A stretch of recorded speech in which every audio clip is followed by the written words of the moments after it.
எனக்கும் கருத்து வேறுபாடு இருந்தாலும் பெரியார் குறித்து உண்மையை பேசி சீமானுக்கு என்ன உதவி வேண்டுமானாலும் செய்ய தயாராக உள்ளதாக மயிலாடுதுறையில் பாஜக மூத்த தலைவர் ராஜா தெரிவித்துள்ளார். பாரத தேசத்தில் பெண்களுக்கு பாதுகாப்பு இல்லாத மாநிலமாக தமிழகம் மாறிக்கொண்டிருக்கிறது.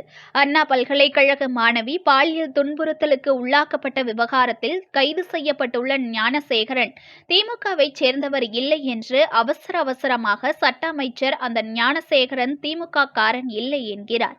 ஆனால் RS பாரதி நம்ம பையன்தான் என்று கூறும் நிலையில் திமுகவின் 75வது ஆண்டு விழா ஏற்பாடுகளின் மேற்பார்வையை ஞானசேகரன் செய்ய முடியுமா?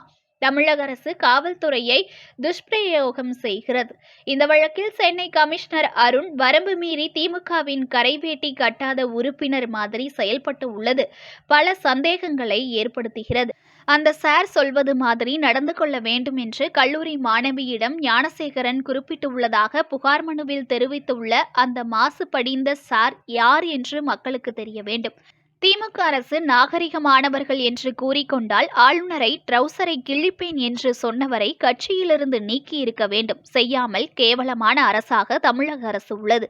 ஆளுநரின் அரசு நிகழ்ச்சியில் துவக்கத்திலும் முடிவிலும் தேசிய கீதம் பாடப்பட வேண்டும். அதை செய்யாமல் தேசிய விரோத சக்தியாக திமுக அரசு செயல்பட்டு கொண்டிருக்கிறது. சபாநாயகர் அப்பாவு கவர்னரை தவறாக பேசி அனைவர் மீதும் உரிமை மீறல் பிரச்சனை கொண்டு வர வேண்டும். திமுகவினர் எல்லாம் பெரியாரின் கூட்டம். தந்தை பெரியார் அநாகரிகமாக பேசினாரா, நடந்து கொண்டாரா, இல்லையா என்று கேள்வி எழுப்பிய ராஜா பெரியார் தேச துரோகி பட்டியல் சமுதாயத்திற்கு எதிரானவர், தமிழ் தேச விரோதி பெண்களுக்கு எதிரான மோசமான நடவடிக்கைகளில் ஈடுபட்டவர் என்பதற்கு ஆதாரம் உள்ளது. பெரியார் குறித்து விமர்சனம் செய்து எனது எக்ஸ் வலைதளத்தில் பதிவிட்டுள்ளேன் என்று கூறியுள்ளார். சீமானின் பல கருத்துகள் குறித்து எனக்கு உடன்பாடு கிடையாது. பெரியார் குறித்து சீமான் கூறிய கருத்திற்காக கல்லை கொண்டு அடிப்பீர்களா? வெள்ளையன் வெளியேறினால் விஞ்ஞானம் வெளியேறிவிடும் என்று காந்தியடிகளுக்கு எதிராக தீர்மானம் போட்ட திமுகவினர் தேச விரோதிகள். சீமான் பேசியது அத்தனையும் உண்மை. பெரியாரை பற்றி சீமான் பேசியதை விட பேரறிஞர் அண்ணா பெரியாரை மோசமாக பேசியுள்ளார். கன்னிமரா நூலகம் சில ஆண்டுகளுக்கு முன் எரிக்கப்பட்டது. கருணாநிதி முதல்வராக வந்த பிறகு பெரியாரின் உண்மைகளை மறைப்பதற்காக பத்திரிகைகளில் வெளிவந்ததை அழிக்கிறதற்காக நடந்தது என்று சொல்கிறார்கள். ஈவேரா என்பது வெங்காயம்தான். வெங்காயத்தை ஒவ்வொரு தோளாக உரித்தால் ஒன்றும் இருக்காது.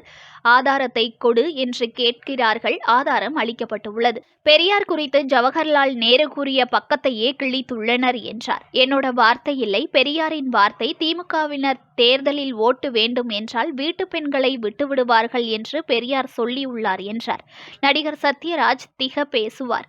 பெரியார் படத்தில் நடிப்பார். மகனுக்கும் கல்யாணம் சனாதன முறைப்படி கோவிலில் நடத்துவார். வெட்கமாக இல்லையா சத்யராஜ் ஒரு மோசடி பேர்வழி என்றார்.